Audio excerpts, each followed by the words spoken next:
Hi friends, ఈరోజైతే ఆమ్లా జ్యూస్ని చేసుకుందాం. అది ఎలా చేసుకోవాలో చూద్దామా?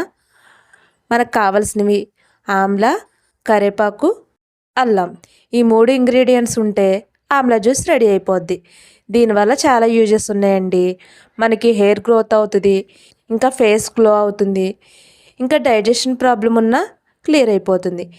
ఇంకా ఇవే కాదు, దీనివల్ల చాలా యూజెస్ ఉన్నాయండి. ఈ మూడిటిని మిక్సీ చేస్తున్నా. ఇది మిక్స్ అయ్యే గ్యాప్లో ఇంకో ఇన్ఫర్మేషన్ చెప్పుకుందామా?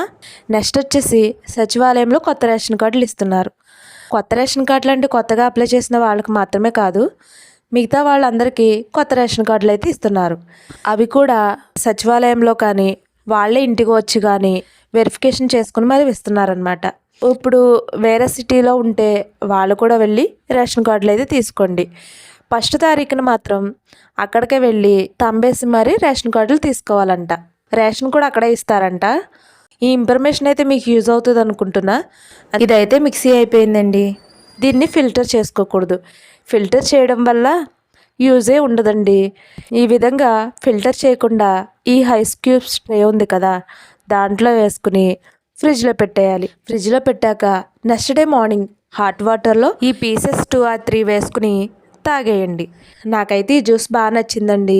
మీకు ఎలా ఉందో కామెంట్ సెక్షన్లో తెలియజేయండి. అంతేనండి ఈ వీడియో. నెక్స్ట్ వీడియోలో కలుసుకుందామే. బాయ్.